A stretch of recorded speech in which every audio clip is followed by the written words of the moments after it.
Tell me where you're signing in from. I always like to know where in the world you are. Where in the world are you? So tell me where you're signing in from. And I think it's day 43. It's actually day 66 since I've been doing these talks, but I began calling them Viral Wisdom only on day 43. Hi guys. So day 66, really. Keep that in mind because I'm going to tie it into something I'm going to talk about today. Madonna from Lebanon. I love that. Welcome everyone. Hi David from New Jersey.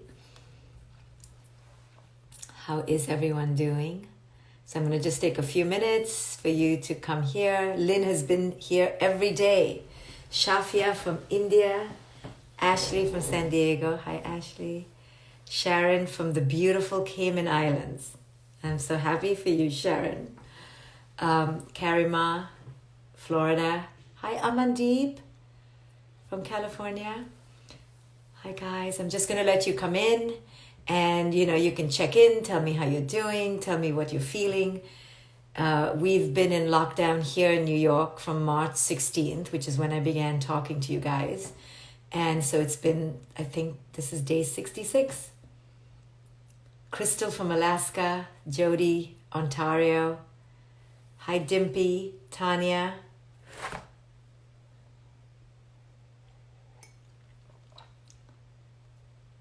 Hello from Little Red Dot. What is that?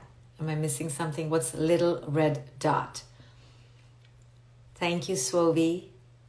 Crystalline from London. Hi, Sheena. Francie. Francie's stressed being single. From San Luis Obispo. That's California now. Northern California. Kinari from India. Badenzi from Turkey.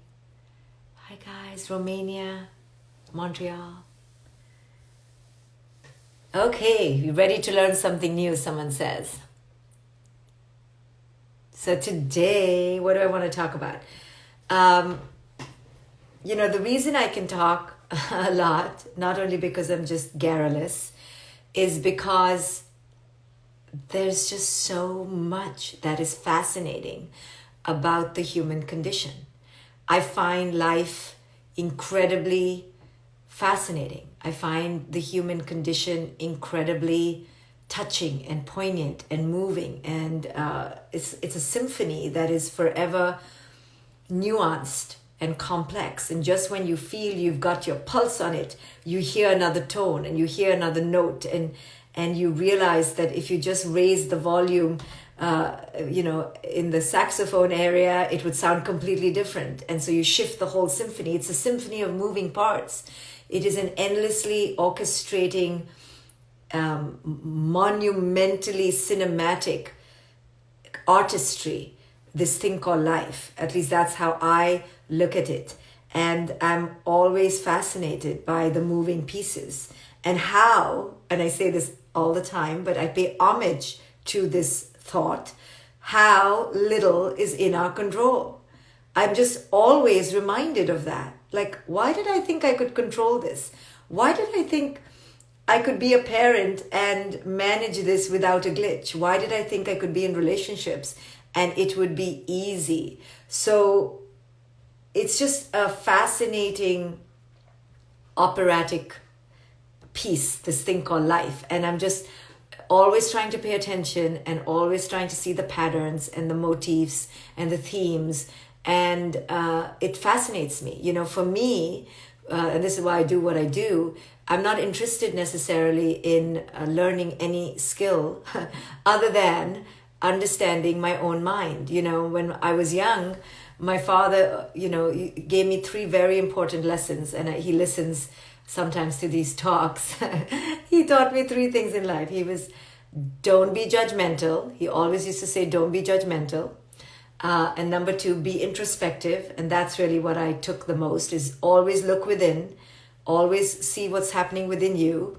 And then he said, always, keep a clean underwear. I don't know where that came from, but that's his way of saying, have a shower every day and be clean. and watch what goes in the underwear. So anyway, he was just funny about it. And I joke with him all the time that you always said these three things to me. But I think the most important piece that he gave me was to be introspective. And what that means is understand your own mind. You know, we're here to understand ourselves. You know, who or what is more fascinating than that? Nothing. I mean, you couldn't tell me some archaeological dig in the middle of Siberia is more fascinating than the human mind. So understanding the human mind, understanding cultural trends, patterns, stories, how we came to be the way we are biologically, spiritually, psychologically is just very fascinating to me. That's why I can talk about it every day, because this is what I do every day is I ponder and I philosophize and I think and I want to understand our minds and ourselves better. So one of my favorite things to talk about or think about is how important, crucial it is that we live in alignment. And to live in alignment is more complex than simply saying be honest or live an honest life or be good or be kind or, you know, be passionate. It's something very different. So listen to me a second so I can explain. What does it mean to be aligned? To be aligned means to be integrated, means to be processed. Not as in processed meats and cheese, which is artificial. What it means is to be, but you know, there is a synonym there. You know, to process something is to cure it, is to send it through this curative process where you're making it, you're evolving it into cheese, into something different, right? So there is an analogy there. What it means to be integrated and aligned means to be in the present moment in such an alive way that whatever is coming up is understood, is cured. It goes through an integrative evolutionary process. It's not bypassed. And I think most of us live our lives bypassing it because we've been taught to live in a goal-oriented way. We've been taught that the goal is outside. So the goal is all that matters. It doesn't matter what emotion we're feeling on the way. It doesn't matter if we feel false, if we're lying, if we're sheep, if we're cattle, we're slaves, right? It doesn't matter. Because what is the goal? And the goal in the Western world, which is the predominant way that we live now, is the Western way of thinking, is success. Some degree of success. To be on the top of the totem pole, to be the best. Now this Western ideation of being the best and being, you know, the most achieving and the striving to be competitive is fine. But it is quite dysfunctional, and I'll tell you why. Because it is so driven outward. It is so driven on something that is an impossible standard of achievement, perfection, and success. Such an impossible standard that no matter what you do, the 6,551 things you do, it will not be enough. So all of us have been conditioned with this striving mentality, you know, to strive, to look outward. We've been told that that's the way to raise our children. So we always tell our children that life is hard, life is suffering, life is difficult. Life is not enjoying yourself. You can enjoy that from 5 o'clock to 7 o'clock on every Saturday afternoon, and that's it. You know, the rest of life is to achieve, to do. So in a typical American neighborhood, and you know I'm speaking the truth, and it could be in other countries too, but it's very starkly present in America. In every typical American neighborhood, you will not see children. But now in COVID you will, but not before. You will not see children ambling around. You will not see children wasted on the lawn staring at the sky. Those times are over. It was our generation that maybe grew up like that. But this generation, meaning the ones that we are parents to, no. We don't just hang about. We just don't go for a bike ride around the park. We don't go play basketball on the mud lawn down the street. Oh no, that is too informal. Where will that take us? No, we do things only that are organized, structured, and linear for the one purpose of entering the best school, the most prestigious university, so you can get the best job, and then you set your trajectory right? Everything is done for the trajectory. Everything is done for the resume. Everything is done for the outward. This is Western mindset of achievement and doing on steroids, right? So there's no such thing as an American neighborhood anymore, where children play. It's desolate. You remember going through the American neighborhood. I was, because I come from India, which is so overpopulated and it has its own toxic dysfunctionality. I'm not idolizing any country when I talk about the way it is where I live. I was in shock because I could hear a pin drop in my neighborhood. Why? Because there were no children, certainly no animals. And there was nobody hanging around. And now in COVID, you go outside in the evening. Oh my goodness, the children, the parents, and what are we doing? Nothing fancy anymore. Wow, we're not organized into organized sports anymore? How come we're not organizing? We're not in clubs, and we're not in legions and in big troops anymore. How come we're just on our own, ambling on the most ordinary bicycles and skateboards and 2 feet? How come? How come suddenly we're okay with that and we're fine, aren't we? And suddenly the millions of dollars that were being spent on travel baseball and travel basketball and, buying fancy equipment and doing all these fancy things, now we've reverted back to just how it was once upon a time, long time ago, and how it should always have stayed. The point is that we live in this outward driven way and we miss the moment.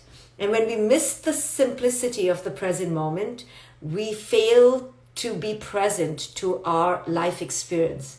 And when we fail to be present to our life experience, we cannot integrate what's happening to us because there's no time to integrate. So we live a disintegrated life. And that's why we eat too much, because we're not present to our cues of hunger. That's why we must drink and have drugs, because we must numb the present moment. Because you see, the present moment is never good enough, because it's not that on the top of the mountain. We have 6,552 more steps to go, always. Then we get to that mountain and it's the next one. This was very clear to me in my life. When I'm going to share something with you to illustrate how I too was very mountain driven, till I realized these damn mountains don't end. You come to the bottom of one, there's another one right there. And it's a trick and a trap. And I'm getting off this train, but I was on the train. And I remember my mountain at one time was to be a speaker at the Wisdom 2.0 conference. Okay, this was my little goal. And I said to myself, if one day I can be a speaker just for 5 minutes on the stage at Wisdom 2.0, my goodness, then I've arrived. I'm a teacher. And then in 14, 15, I got invited to be on the Wisdom 2.0 stage. Okay, so I got to the top of the mountain. You can hear the talk. It's on pain being a portal to consciousness. And so I checked the box. Okay, and I thought I would be happy. Let me tell you, I was not only not happy, I was not even content for a moment, because I was so greedy and insatiable, because I had another 6,542 steps left, because the next mountain showed up and I became so greedy. And just as I got off the stage, maybe 5 minutes, I checked the box, forgot my promise to the universe, I will be content.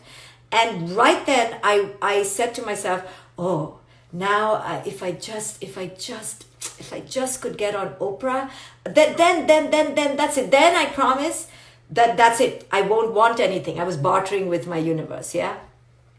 And I saw how greedy I was. I couldn't even be okay in a bloody moment after Wisdom 2.0. Okay, then I went on Oprah, okay, and I got that check, and I checked it, and I'm not ashamed to say how really greedy I was, because I had just finished the first interview with Oprah. Just finished, okay? I was still in the chair. They had still I was still sweating from nervousness, and I had the mic here. And the first thing, she's right there, okay? The first thing I think of, because this is how insatiably greedy I am, and I'm a wisdom teacher, I thought to myself, oh, that really sucked. I don't think I did good in that. Okay, just one more Oprah. Give me one more Oprah. Can you imagine? I saw And I said, when will this end? And I realized that I'm not unusual, maybe a little bit more crazy, but I realized that this is the setup. Damn it. It's the bloody setup. You hit the goal, you need the next goal. That's why we can never be thin enough. We can never be pretty enough. We can never be happy enough. We can never freaking be enough, because the setup is that you have to climb. Life is about climbing. The life is about the climb. But this is insane, because you climb to the top of the mountain, the next one is right there. So if you've been living a life that I call a ladder, it's just one ladder that never ends, you have to understand it's not because you haven't achieved. It hasn't because you haven't reached the goal. It's because you have been set up to climb. Life is striving. Life is hard work. Well, let me tell you, it took me a long time and many Oprahs to stop. And I don't know whether I have fully stopped, but I definitely have stopped being greedy. Okay, that stopped. Because I realized that this is insanity. And this hunger is obviously not going to be quenched from the outside, because I got that and I got that and I got that and I'm still hungry. And that's when I began doing some serious work around my self-worth and around my inner void, right? I realized, wow, and I was projecting it onto this person, projecting it onto this person. Nothing was good enough. Nothing was fine enough. I was always discontented, and I realized, wow, I'm just like everybody else. I'm making myself feel normal. And that we are all addicted to discontentment. That's the addiction. We've become so used to this unworthiness that we constantly create barriers in our lives and constantly create big achievement obstacles and hurdles to just continue feeling unworthy. So who's going to stop? We have to stop. How do we do it? Okay, here we go. How do we do it? We do it by realizing that we have to begin living aligned to a different mission, aligned to a different harmony, to a different orchestra. We have to stop playing to the conductor on the outside. We have to learn to play to a different conductor. The conductor has to be the conductor of your own inner rhythm, your own inner soul. But in order to listen to that conductor, you have to go within. You have to ask yourself, what is my inner soul saying? What does my inner symphony dictate and mandate? What are the notes of my inner orchestra and my inner music? What is going on inside me? And if we don't begin to ask, which automatically includes letting go of the outside, right? If we're going inward, like I said yesterday, everything is non-dual. Just by doing one, you are automatically doing the other. So by going inward, you're automatically going to reject the outside. So just that act is the revolution, which we have not been trained to do, is to go within and to seriously take this in our power, in our charge, to become our own conductor. When we do, we begin to understand that life is lived through the experience, not the content. It's lived through the process. Life is not lived through the outcome. It's lived through the process, not through the goal, through the process, not through the achievement, through the process, not through any process. So you keep coming back to process. What is this process teaching me? What is this process asking me to do from within? How can I learn from the process? And process becomes your key indicator. Now, process is not ego. Process is soul. Process is not achievement. Process is being in the moment. It's a completely different mind shift. It's a revolution. It's pivoting to a completely different beat. And people feel afraid to move to this beat because we've been conditioned to be on a different beat. So yesterday I interviewed two people, a couple who lives in Hawaii. You're going to see their interview soon. John and Missy Butcher, we're doing a project together. And they live in Hawaii, in Molokai or something, where they're more deer than people. And we were talking about leaving mainstream. and getting off the grid, and what an act of courage it is. But actually not so. It is an act of wisdom. It's an act of sanity, really, to leave the grid, because the grid is insanity. The grid is the Western mindset of achievement and dogma and competition and comparison. So in order to live integrated, aligned, it means to manifest not outside in, but inside out. This is the revolution. This is the fundamental paradigm shift. And when you begin to align, you begin to be honest at a level that you have never been honest before.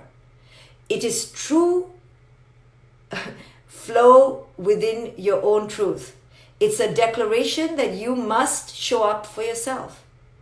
So you move away from ladders and living in the climb, and you move towards living in the flow, like I talked about yesterday. You must begin to pay adherence to how do I flow? How do I be in alignment? Another word for alignment is synergy. How do I find synergistic partners, right? What is the pathway before me? What are all my choices which will be the most in flow? So synergy, match, these are all words for the same, synonyms for flow.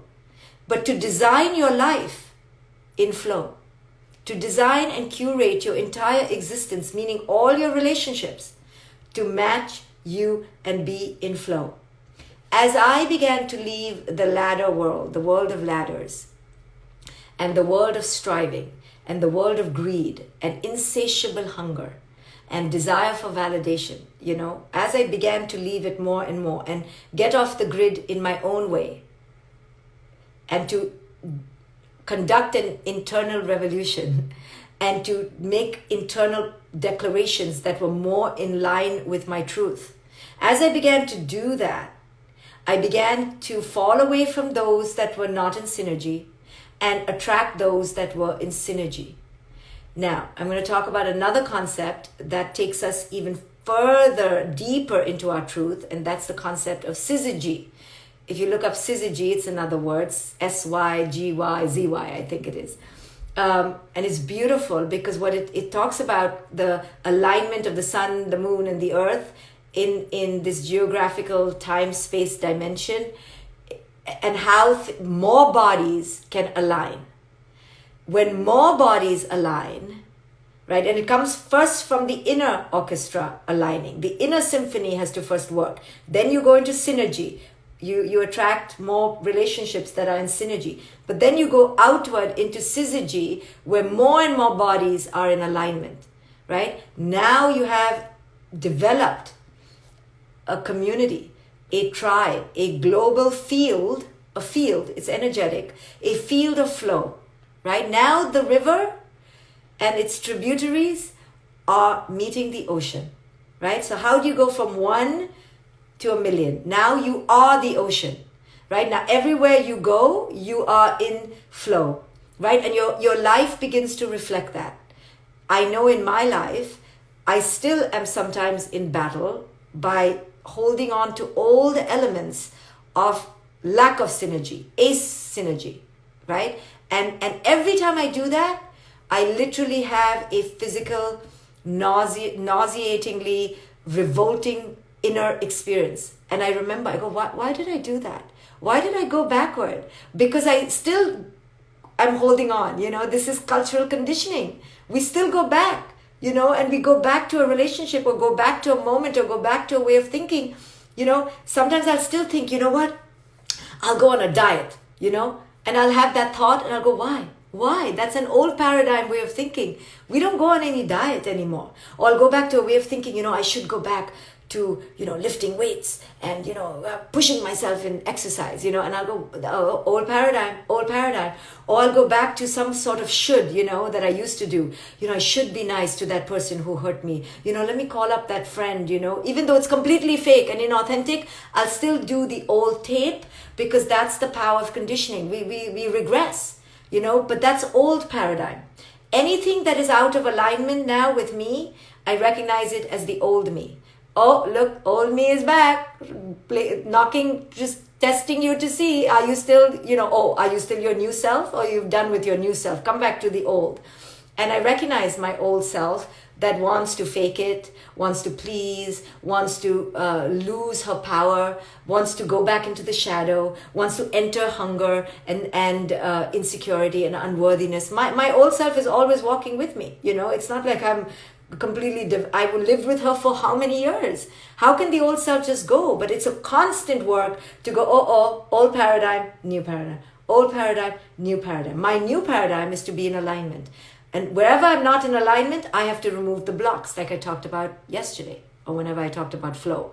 So how do I remove the blocks? How do I enter synergy so that synergy becomes syzygy and it's more and more bodies in alignment? And that is why I talk about the element of water and space so much, because water, more than space even, you can see the flow. Water, it'll literally part around the rocks. It'll just go around the rocks, and you cannot stop the water from going to the low area into the ocean. And the water and when it becomes the ocean, the water simply merges. There is no ego. There is no separation. There is no competition. There's no hunger. You cannot tell the drop from the ocean.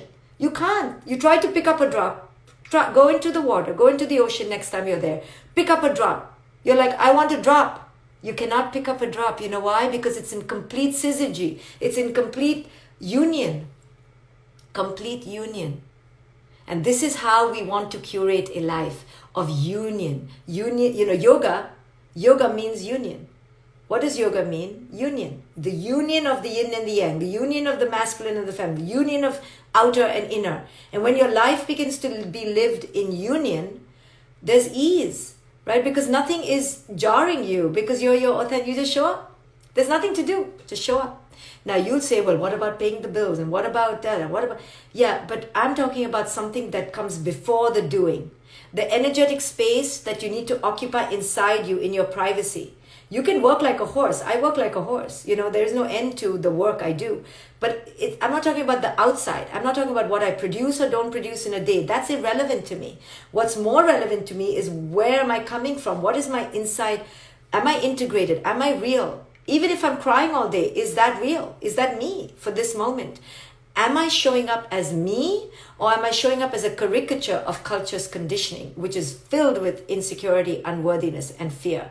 So synergy to syzygy, the flow of water to become unionized, and the more you have belief systems and opinions and ego and me versus you, the less you will flow. It's as simple as that. I was telling a friend, isn't it interesting that this virus, really compromises those who have serious amounts of pre-existing conditions. It's a spiritual analogy for the belief systems we have. The more pre-existing, rigid, very dearly held belief systems we have, the more we will be compromised. It's just a spiritual analogy, yes? The more we are attached to who I am versus who you are, the more we will be compromised in life. Water takes on the definition of whatever container you put it in. Doesn't mean it lets go its authentic nature as water. It stays water, but it has no ego about it. It doesn't say I'm only going to the round container or the oval bowl, or put me only in the crystal jar. Water doesn't have ego about it, because water is looking for flow.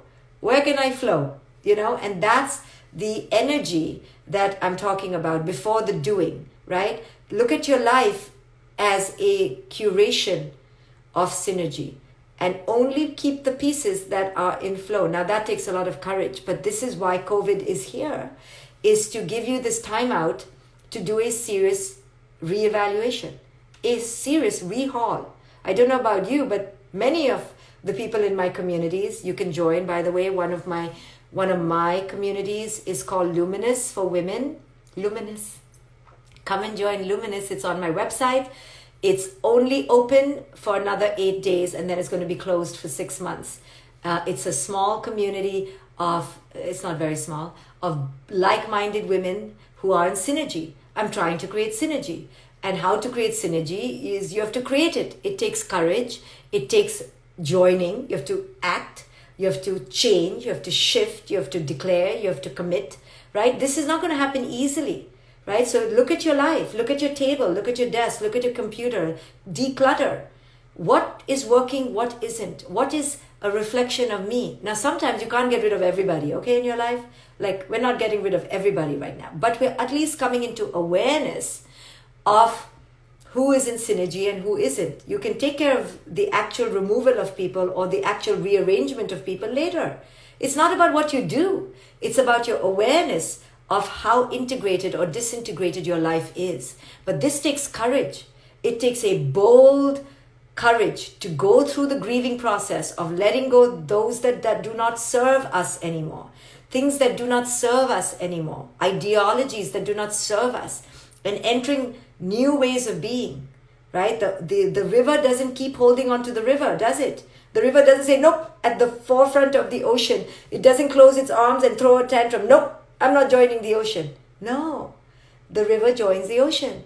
So in order to join the ocean of greater flow, of expanse, of infinity, you have to be willing to say goodbye, release, let go. And you have to then enter a greater union, right? So that's why I created Luminous, because it's a sisterhood. So I want union. It's not just me or you anymore. It's a union. So, just to become a little political, even though I don't think it's political, because what is political? It's just personal. When I saw the Democratic Party nominations in America, I was appalled. I was like, what is this? Is this a circus? Like, there are only 45 people wanting to become president. What, everyone wants to be president? Now that's an example of zero syzygy. And I'm fully Democratic because the other choice is, appalling. So, I mean, I wish I didn't have to choose between two, but between the two, you're going to do what you're going to do. But when the Democratic nominations occurred, and did you see 45 people on stage? I mean, I'm exaggerating, but something like that. That's an example of ego and no syzygy in a party. And how sad it is that you could not even choose 2 people or 5 at most, but really so much ego and so much separation that each one thought that they should be, and we wasted millions of dollars when they could have consolidated and become an ocean. Each one's river, though, wanted to stay the river. That's what happens, you see, and that's a prime example of the bullshit of the ego in our lives. And this is how ego shows up. Each one wants to be, no, I don't want to be part of the ocean. I will not be part. I want to be my own. Okay, so then have stupidity, have waste, right? And this is how we live our lives, really. Each nuclear family is out of syzygy, is out of union. We should be living in tribes, in communities like we used to live. No, but each one wants their own house. No, and that tree over there, that's not your tree. How many of you who have homes look at your trees and count your trees, right? And you're like, where's my property line? I've done it. I've done it when I put the fence. I'm like, no, is that my bush? Okay, so put my fence behind the bush. Leave my bush, okay? Sick, we're sick people. We're sick. Okay, this is dysfunction because we've been conditioned like this to my, right? So this is the issue. We're hilarious though, but we're pathetic. So revolution begins with you. Change begins with you, right? If we can't do it in our own lives, if we can't create union and oceanic oneness in our own life, how can we create it or expect it to be on the outside? So this is what I was wanting to talk to you about today. And on day 66, guess which verse in the Tao, Te Ching, is the verse that is the most beautiful verse. Now, I'm really saying this is called synergy, because I was talking to my friend about, this idea of union and integration. And my friend said, well, how did you miss verse 66? I said, because today is day 66. Today is day 66. I was meant to do it today. And so then the whole talk became about integration and alignment and union and how we need to be in flow, right? And when you are in union in your life, when your inner is in integration, you're not bullshitting, you're not showing up in ego. For example, what does synergy look like or integration look like in your personal life? The other day on Mother's Day, one of my dear friends was talking about how her family wasn't doing anything on Mother's Day and she was getting pissed, but she didn't say a word. So synergy would be, hey, guys, I'm a mother. I want a gift. Synergy.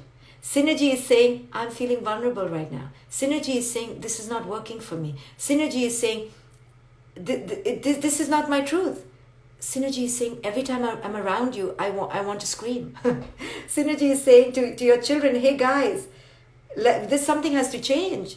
This doesn't work for me. Synergy is coming from the heart, but owning your truth.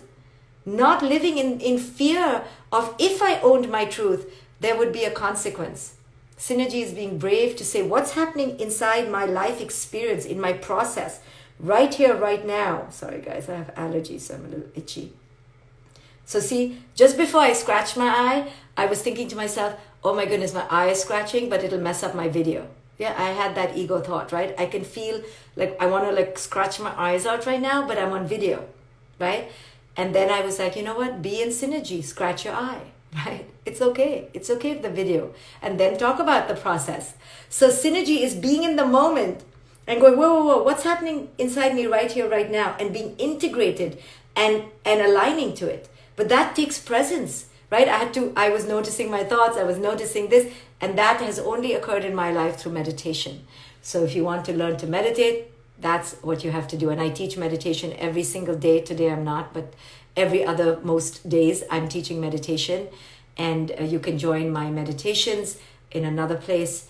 It's on my website somewhere or on my Facebook somewhere. So synergy involves being awake to the present moment, understanding the experience, paying attention to the process, letting go of the goal outside, and being true to that. And as you begin living in flow like that, soon your life becomes oceanic. You understand, symbolically, you are no longer a river in your life, alone, trickling. Your life becomes abundant because everything begins to be connected. And when more energies in your life come in that are in connection with you, and more people, and trust me, there are people who are synergistic to you. You just haven't opened yourself up to that because you have too much nonsense in your life right now. You see, if you have too much clutter, you cannot be in synergy. Synergy means only refining to the 16, 17 elements in your life that flow, and saying goodbye to debris that do not flow, right? Out of ego. Now, I have a lot of people in my life, but most of them are synergistic. What to do? Because I'm creating oceans wherever I go. So you can too be part of the ocean. So join Luminous, my sisterhood, and you can have a life of flow. But you have to declare it. You have to be courageous. You have to say no to say yes. So verse 66 in the Tao is the verse that talks about flow in the most beautiful way. So even though this is viral wisdom number 43, I started talking 66 days ago on Facebook and giving my teaching 66 days ago. They're all on YouTube. You can go and see them. And so let's talk about verse 66. Okay, it just happens to be. Verse 66 and also 6, it's just that the numbers together are in union. Okay. All streams flow to the sea because it is lower than they are. The ocean is at, why do we say ocean level, right? Ground level is ocean.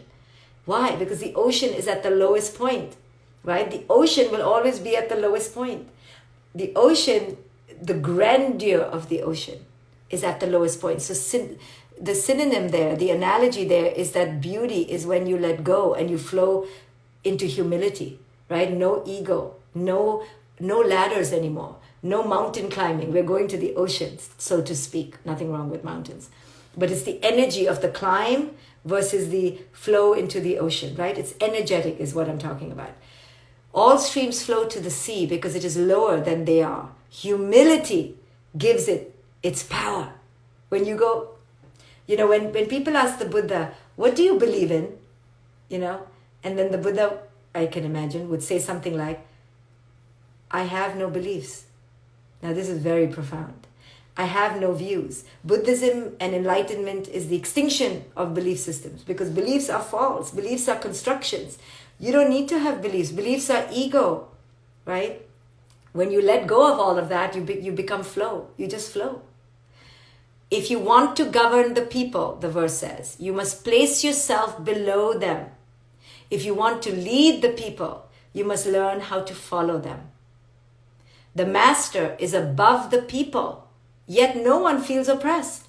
She goes ahead of the people, but no one feels manipulated. The whole world is grateful to her. How is that possible? When she competes with no one, and no one can compete with her. What this means is end the bullshit game of striving, competition, power, achievement. All of this is an illusion. Instead, move into the revolutionary new way of flow, of going to the lowest point. That's the best point. Like, let go of fighting. Let go of I have to win. This has to be equal.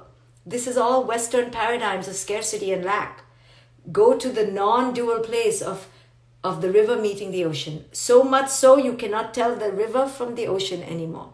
That's living in flow. When you live in flow, you cannot tell your life from your life. Right? People ask me, how do I work so much? And Shefali, stop working. I go, I'm not working. I'm breathing. There's no separation. There's no separation.